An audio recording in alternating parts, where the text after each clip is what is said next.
Today, the expanded child tax credit is here.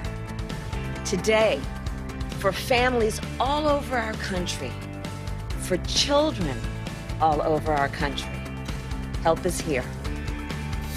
The White House unveiled its expanded child tax credit today. More than 36 million families are set to benefit from extra cash. And with prices souring on everything from food, gas, and housing, they can certainly use it. Also, what if the situation in Cuba deteriorates further? Would the U.S. consider taking military action? I'll ask a former CIA agent and retired Marine about potential options and also scenarios.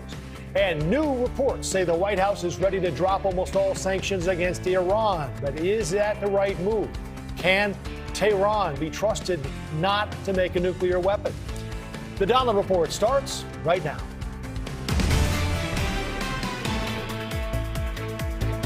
Good evening. The time is now. That's what we keep hearing about the situation in Cuba. That's what the mayor of Miami, Francis Suarez, told us this week right here on our broadcast. His exact words. The lieutenant governor of Florida agreed yesterday on the Donlon Report. Freedom. That's what the people of Cuba are fighting for.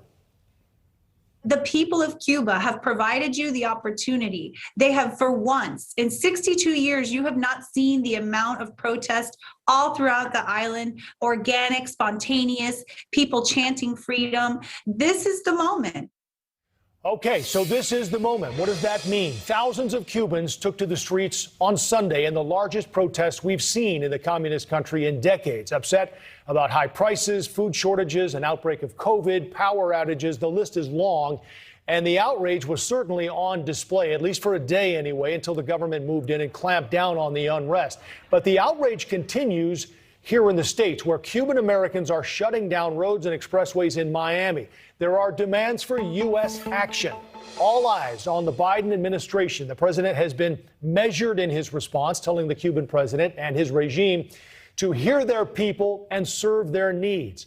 On social media, the demands went beyond that. The U.S. needs to do something now. Twitter is buzzing with perspectives, but when you get past the 280 characters, there's a question that many are tiptoeing around. What exactly is the U.S. supposed to do? Because if freedom is the desired outcome, that's going to take some doing. If you game it out, is anyone suggesting military action? Is that even a possibility? Miami's mayor went there this week. Are you suggesting airstrikes in Cuba? What I'm suggesting is that that option is one that has to be explored and cannot be just simply discarded as an option that is not on the table. Is there a military option that makes sense in Cuba? Is there a scenario where that's realistic? We all know what happened the last time we tried that in Cuba. The Bay of Pigs invasion was a disastrous failure. So is there a covert scenario today that might work? Would it take an international coalition? Well, perhaps feeling the heat, Cuba's president today admitted to government shortcomings in handling shortages. Miguel Diaz-Canel initially blamed the uprising on the U.S. and social media, but now says we have to gain experience from the disturbances. Tonight, we wanted to dive into this conversation and talk about the what ifs. What would it take to bring freedom to Cuba?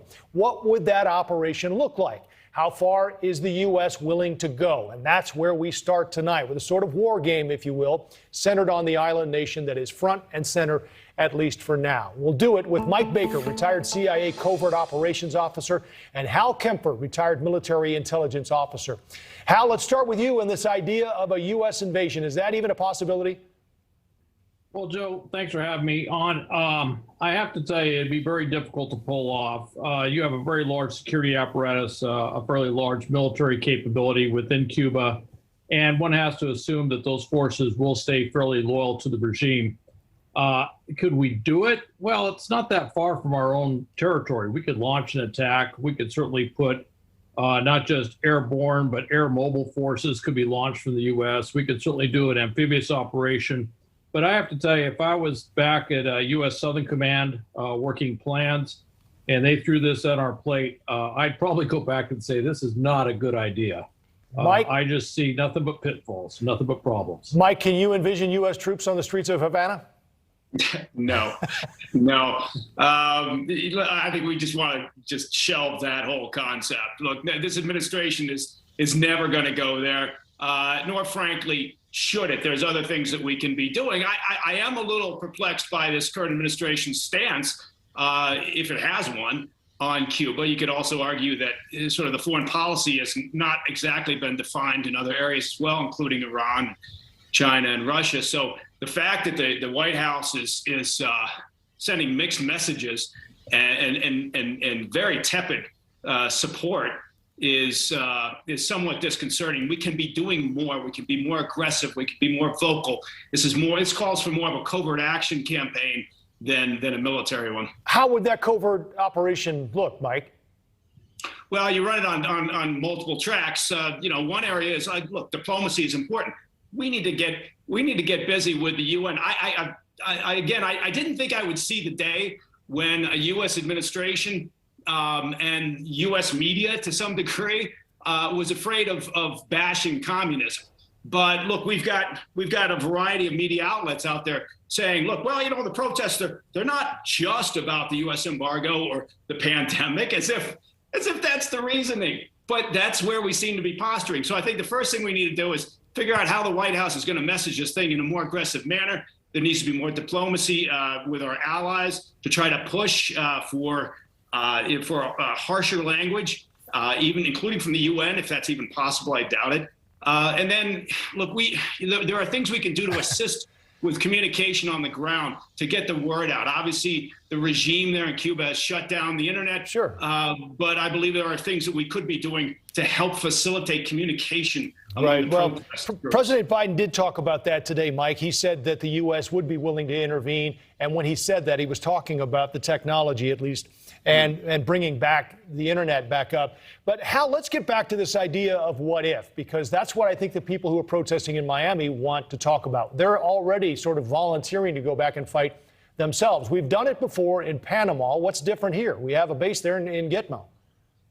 We do have a base in Guantanamo, but you've got a completely different security situation. The Cuban forces, they know how to fight there. They've been preparing to repel a U.S. invasion for well over 60 years.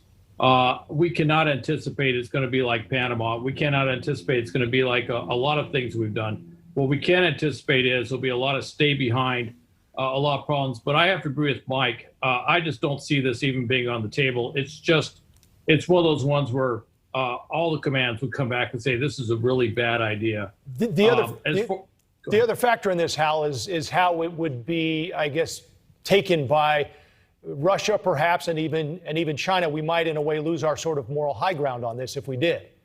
Well, we'd lose our moral authority, because if we were to do something militarily, particularly an invasion, but even airstrikes, and that's a whole other discussion.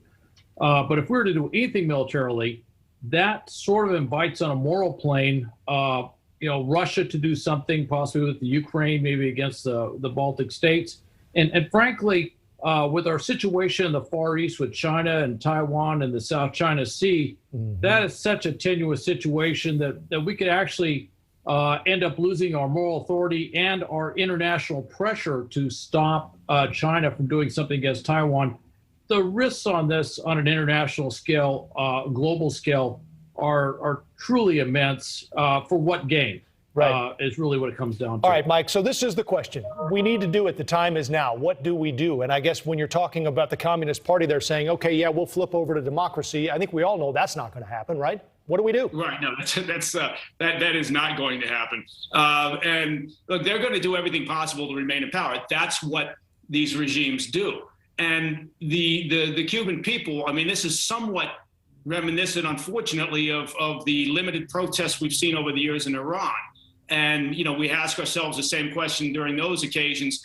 But where we've always been lacking, I think, is in the full-throated support of something like this. And I keep going back to the same issue, which is I don't understand the White House positioning. It's almost as if, Mayorkas came out and said, don't get on a boat and come to the U.S. Right.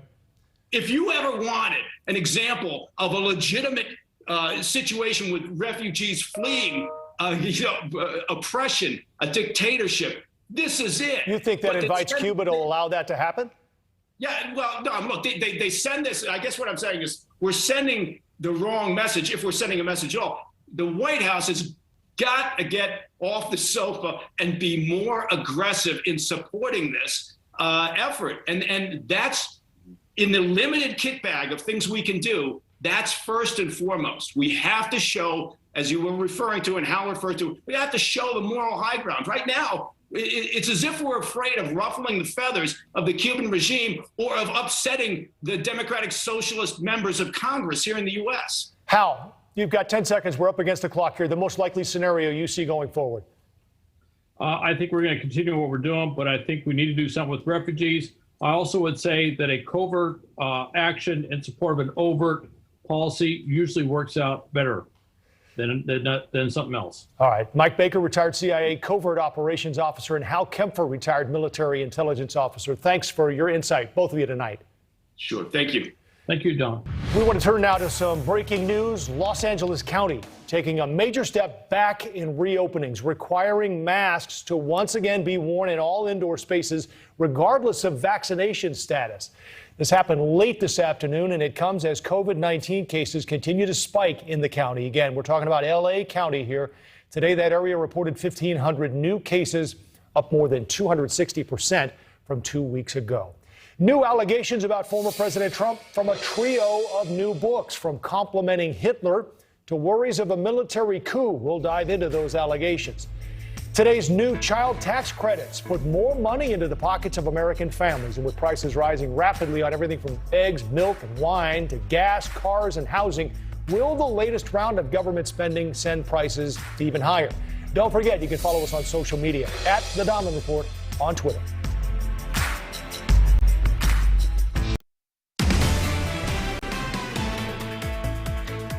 Hopefully you're feeling up to some summer reading. A new barrage of books about former President Trump are filled with behind-the-scenes, troubling details about the last days of the Trump administration. And joining me now with more on that, News Nation's Tom Negevin. Tom?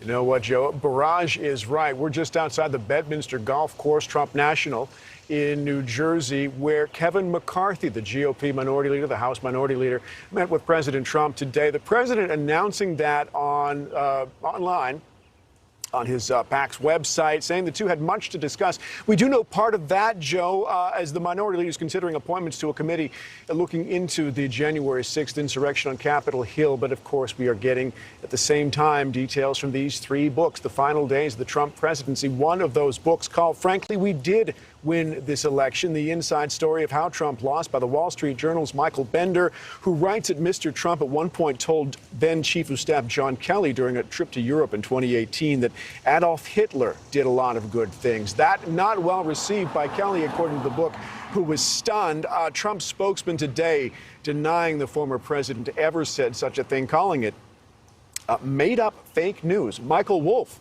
with a new book called A Landslide, the final days of the Trump presidency, describing the president's reaction to the Capitol Hill insurrection. According to the book, Trump saying in a phone call with advisor Jason Miller that his supporters looked like idiots, quote, asking, who are these people? These aren't our people. These people, these idiots with these outfits, they look like Democrats, he said. And what is arguably the most disturbing of sort of an array of disturbing allegations in these books comes from I Alone Can Fix It, Donald J. Trump's catastrophic final year. That was written by two Washington Post reporters, Philip Rupker and Carol Lennig. And they described the frustration inside the White House on election night as the numbers came in, the beginning of Mr. Trump's false claims of election fraud and interference.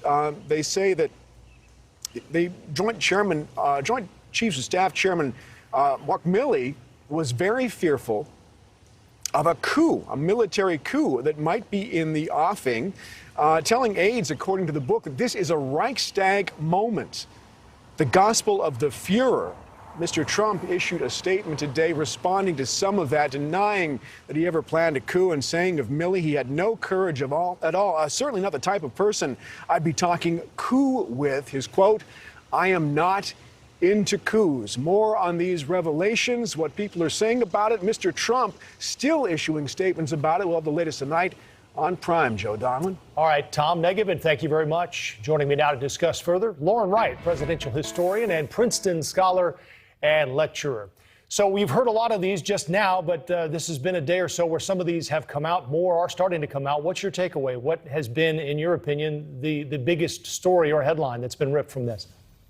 Well, I think the stories about January 6th are very disturbing, but I can tell you, as someone who studies public opinion for a living, who studies political communication, sometimes the problem with books like these, however accomplished and credible and serious the journalists are who are writing them, is that the people who buy the books are generally the people who disapprove of the president in the first place. And so it's really hard to get this very disturbing, very important information about the president's involvement in the January 6th riots and whether he incited it to voters who may not be paying that much attention to politics. And so while I doubt this will have an impact on 2022, perhaps it's something we'll be discussing leading up to that. January 6th is absolutely something that Republican nominee for president, whether it's Trump or not, the Republican primary candidates need to be asked about, because a lot of this happened because of actions within their own party, facts being spun and outright lies being told to Republicans about the election being stolen. And so those are really, really important findings, and many people won't pay attention, but hopefully they will. Well, that's what I was going to ask, because the sort of the subtitle on one is the inside story of how Trump lost, with lost being underlined. And that alone is probably reason enough for his supporters to not read it or believe it, for that matter. And I think people who are not supporters or fans of the former president would say, yeah, I probably already figured all of this. And for people who are fans of his, they'll say, I don't believe it.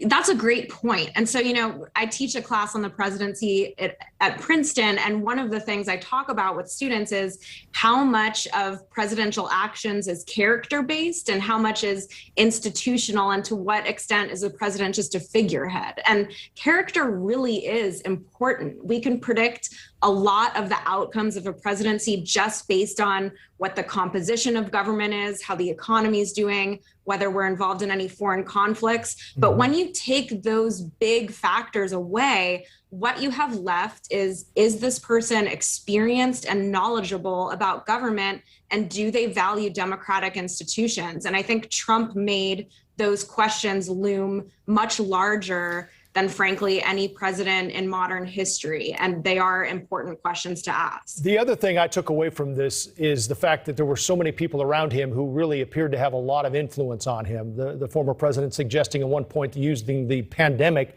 to postpone the election, but Mark Meadows told him that wasn't constitutionally possible, and that he wanted to beat protesters for racial justice or crack their skulls. And then AIDS pushed back, and he ultimately softened his stance. You see this a lot, where he was sort of talked out of what he initially wanted to do.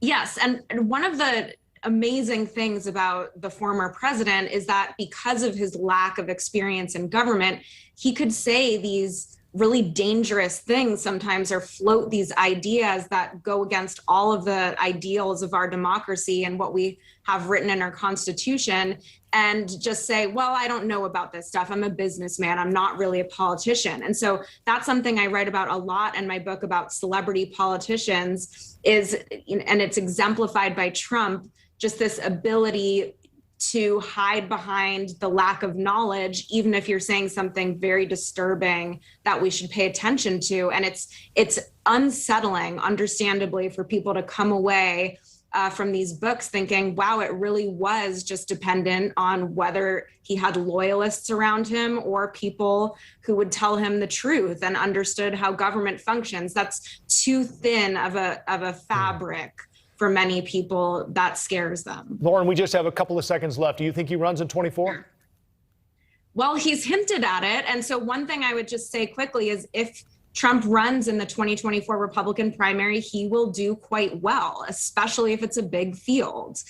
He definitely has the advantage. He will probably not win the general election. So that's something for Mitch McConnell, Republican elites and donors to be paying a lot of attention to right now. Lauren Wright, presidential historian and Princeton political scientist. Thanks for your time. Thank you. Parents are about to get paid. We'll discuss the new child tax credit and what it means for families. That's just ahead. Plus, from food to used cars, prices are rising across America. How will this hurt everyday Americans? And how long until the Federal Reserve steps in to stop it?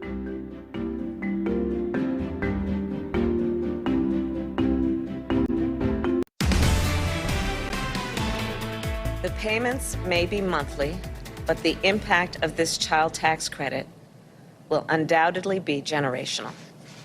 Indeed, it is the largest middle-class tax cut in generations.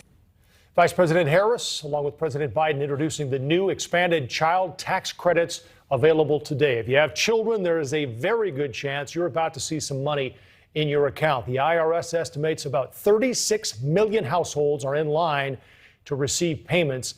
And there are a lot of folks out there who don't even realize it or how it works. So we'll give you a little bit of that right now. Families with children under 6 will get $3,600 per kid. That's up from $2,000 previously. Families with kids age 6 to 17 will get $3,000 per kid. Certainly good news for families all across America. There are ways you're going to have to qualify for that, though, based on your income. At the same time, prices are rising rapidly. Used cars and truck prices are up more than 45% since last year. Gas up more than 45%. The price of restaurants up 4%, its largest increase in more than a decade. So we can all agree that more money in families' pockets is certainly a good thing.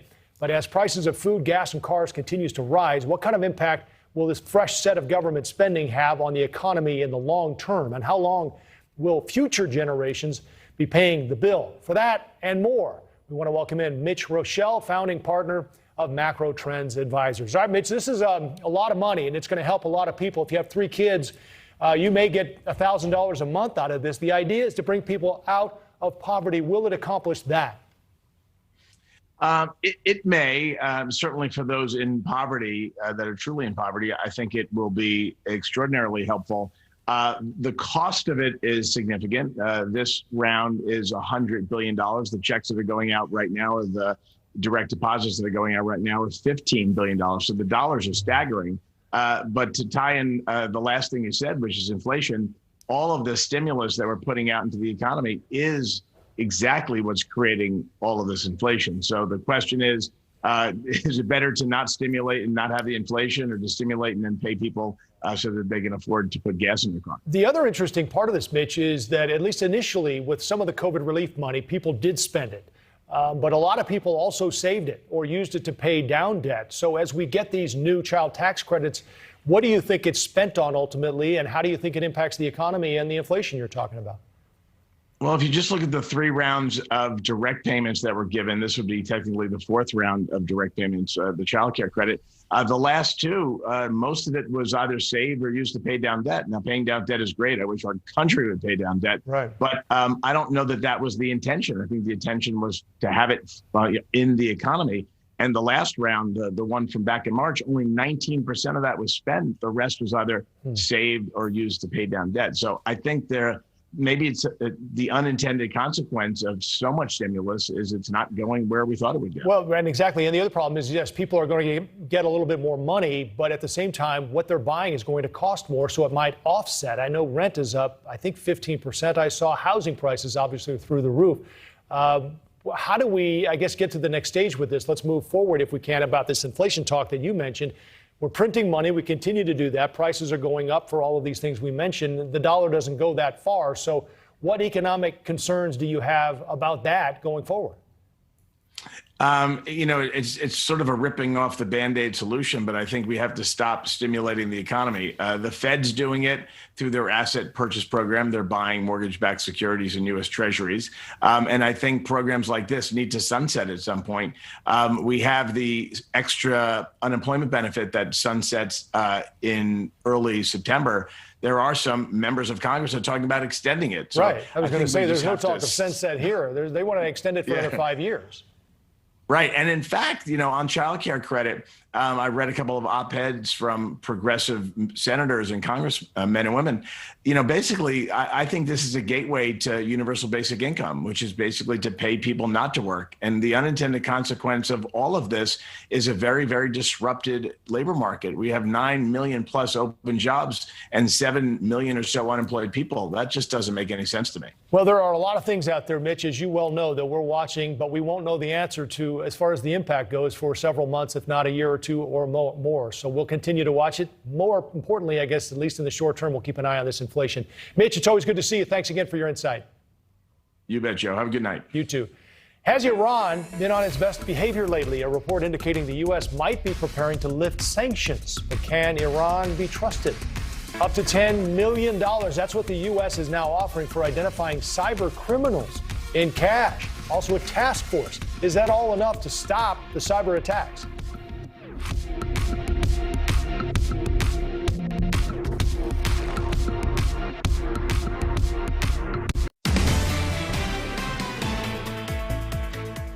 The U.S. is ready to lift nearly all sanctions on Iran. That's according to Iran's outgoing foreign minister, Mohammad Javad Zarif, in a document he sent to the country's parliament and reported on the website Axios.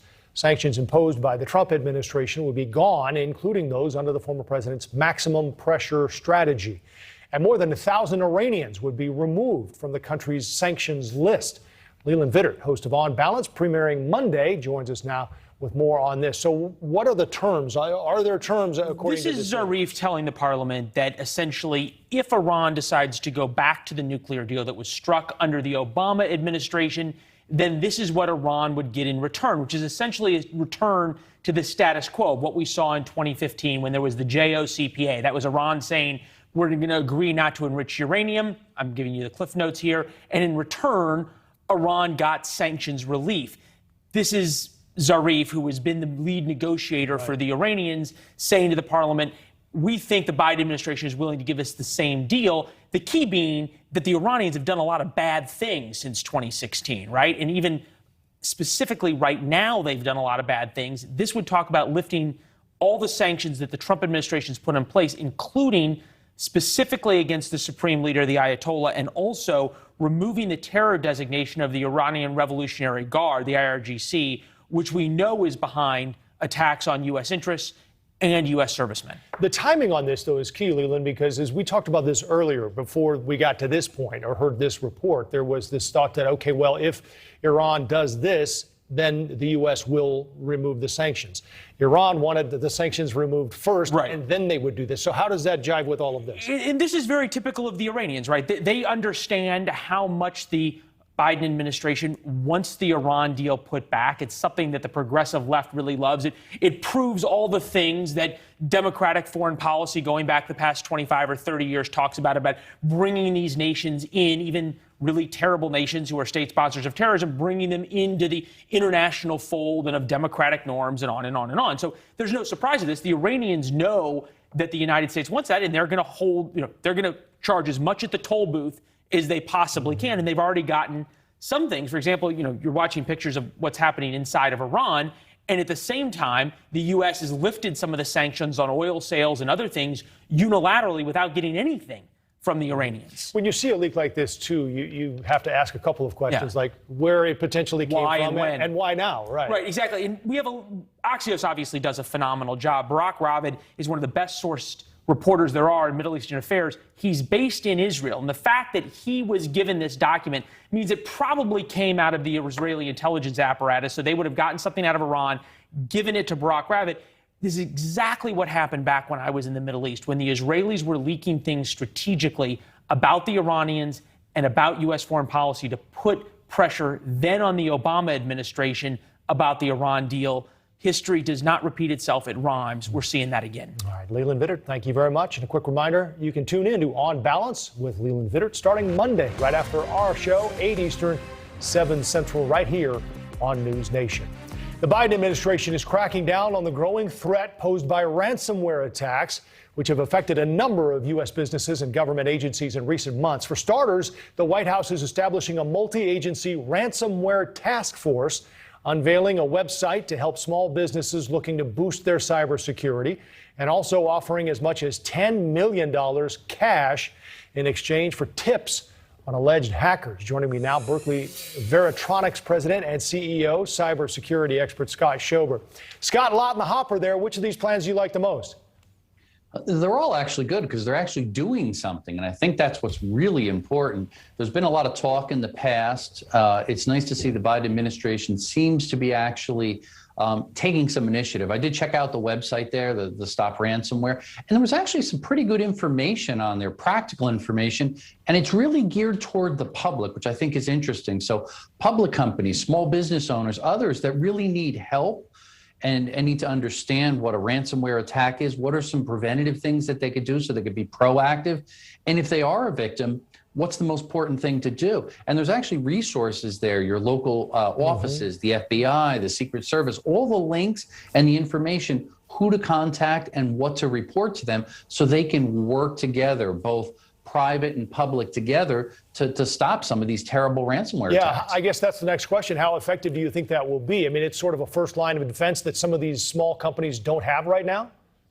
Yeah, right now, a lot of people are just, I don't want to say it, but they're kind of clueless. They respond after the fact. They're not putting in practice best practices. They're not backing up their data, which all cybersecurity practitioners recommend on a regular basis. So if you are a victim of ransomware, you have something to fall back to, and you don't basically have to negotiate with terrorists. And the part of the problem is ransomware is getting worse. There's now reported 4,000 plus ransomware cases every single day in the U.S.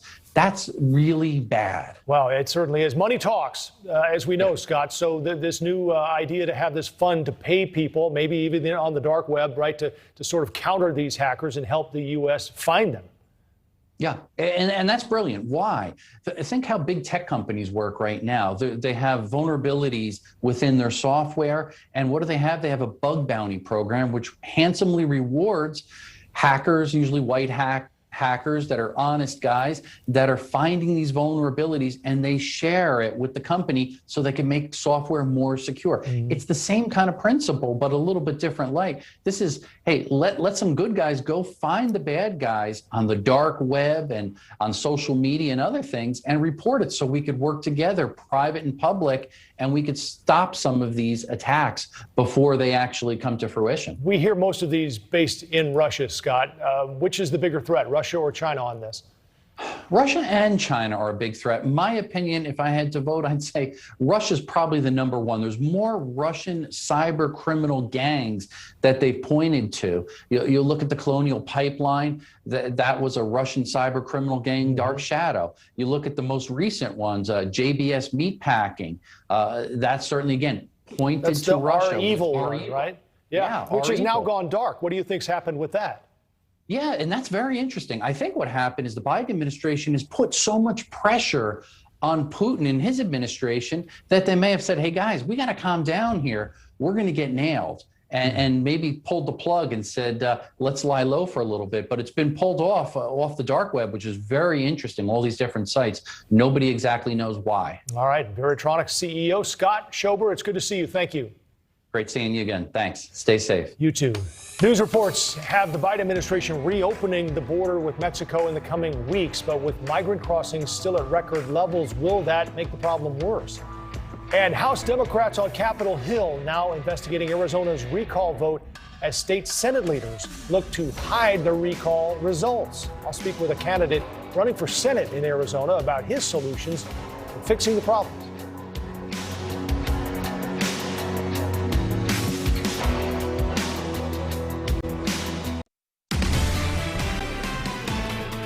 A new report reveals U.S. border authorities encountered a record number of migrants in the month of June, roughly 188,000. That's the highest monthly number in at least 10 years. That brings the total number of encounters for fiscal year 2021 to more than 1 million. And that number is higher than what was seen in 2019, which was considered a humanitarian catastrophe. Joining me now, U.S. Senate candidate from Arizona, Major General Mick McGuire. He's looking to take on the incumbent Senator Mark Kelly, who was just elected last fall to finish out the late John McCain's term. Major General, let's start with the border there. You list that as one of your top priorities. What's your plan?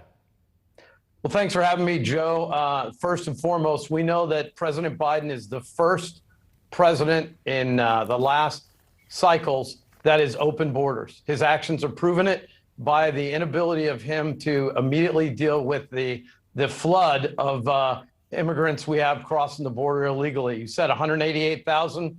My plan to fix it involves 3 easy parts. First, you don't blow a high-pressure water line and scream for more marks. You first stop the leak. We have to build the wall. Second, we have to immediately provide the resources to surge National Guardsmen to the border to help surge our Border Patrol, ICE, and Immigration Services agents to be able to help those people that are out there so we're not literally recovering dead bodies.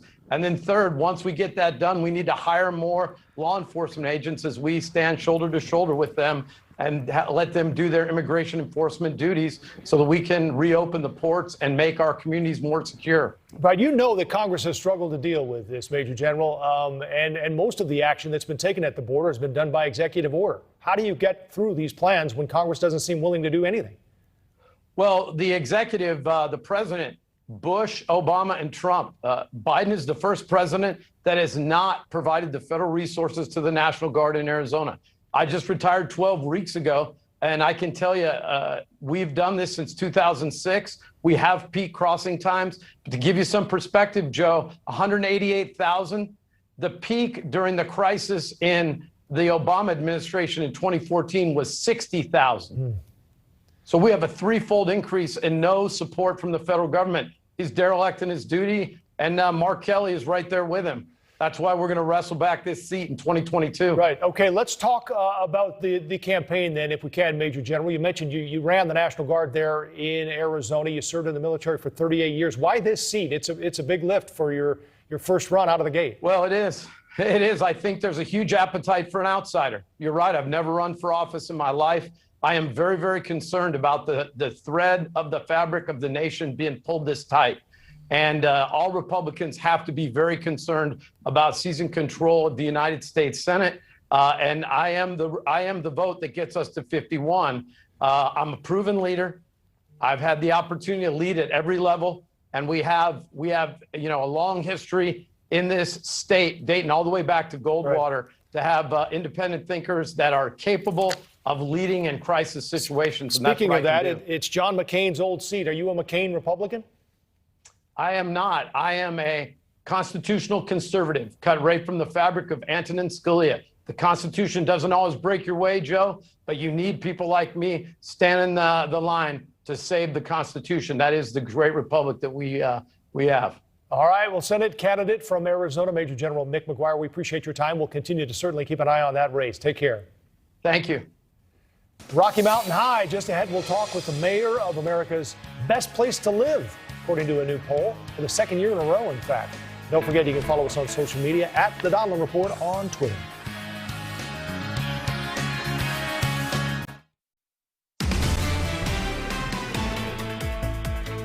Nothing like home sweet home, especially if you live in Boulder, Colorado. For the second consecutive year, the city northwest of Denver is the best place to live in the U.S. That's according to U.S. News and World Report. Reasons cited: quality of life, job market. The Rocky Mountain air isn't bad either. Here are the top 5: Boulder, followed by Raleigh-Durham, North Carolina, Huntsville, Alabama, Fayetteville, Arkansas, and Austin, Texas.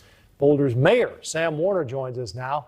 Good to see you again, Mayor. Before we get started here, let's just point out a couple things about Chicago. We have Lake Michigan, the beautiful waters and boating there. We have great food, neighborhoods, skyscrapers, great sports town. What makes Boulder better? Well, Chicago is a great place to visit, and Boulder is a great place to live. It's a very happy reason to be on your show this time. Yeah. And the single best thing about Boulder is the people who live here. We have great residents and great businesses. And as you can see behind me, we have wonderful open space and a great economy. Is that a window, or is it one of those fake backgrounds on Zoom? You know, if I go step out in my balcony, I can see this. Okay. It's the background on Zoom, but it's real. Fair enough. So a lot of what you have, Mayor, came to you naturally. It's built in, right? Beyond that, what do you think other cities could do to emulate what you have there?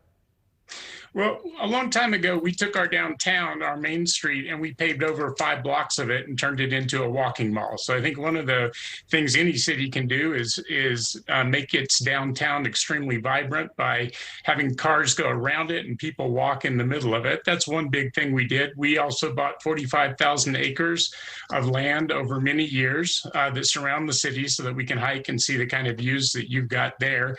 I think, focusing on parks and trails is something that really makes people happy. Some things you probably can't replicate are the built-in things are 300 days of sun a year. That's certainly something great for us. And we've got Denver and a bunch of other cities in the metro that are great to go visit as well. Yeah, our downtown's not bad, Mayor, in Chicago. The winters are mild. I'm telling you, the traffic's not bad. You're not buying it. Yeah, no, I'm not buying 300 days of sun in Chicago, that's for sure. No, that's for sure. So what's happening with your population then as a result of this? Are you seeing an increase, especially after, people could sort of work anywhere they wanted during the pandemic? We are definitely seeing a lot more interest in Boulder real estate. I would say that. We have about 100,000 people in Boulder, and we have about that many jobs as well. And so we're seeing a lot of folks checking us out for all the reasons that you hear about. Lots of folks who can now work more remotely are taking a look at where it is they want to live, and Boulder's got a lot of the things that people look for. Yeah. The one thing when you are as popular as you are, Mayor, is it has an impact. As you know, more people go there, more people want to live there, and as a result, you've got housing issues. The cost of living there is an issue there as far as considering, you're the best place to live. It's certainly not the cheapest. I looked up today, I think the median price for a house is $1.5 million. Yeah, I will say that we have, no place is perfect, and our biggest challenge is housing affordability. And so that is something that we definitely focus on. We have an affordable housing program, and it's something that we continue to build on so that we can get as many people who want to can live here. Right. You've also got a great college town there, too.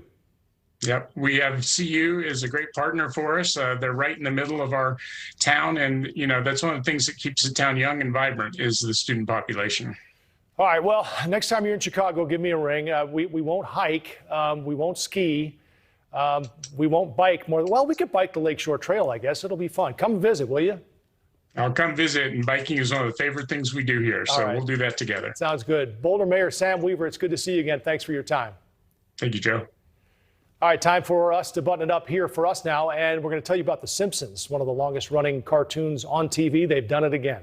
In fact, it is the longest American TV show for a knack of predicting future events. If you've ever watched this, they predicted the Trump presidency, Greece's debt crisis, Roy Horn's tiger attack, and many, many more. And in fact, on Sunday, they added another feather to that cap. Here it is. When billionaire Richard Branson traveled to space on his Virgin Galactic space flight, he fulfilled another Simpsons prophecy. The Simpsons had predicted the billionaire would become an astronaut way back in 2014. Makes you wonder what else the writers might know about. Ay, caramba. That is our time for now. Much more on the COVID situation nationwide and the new mask mandates in LA County. Rob's next with Prime.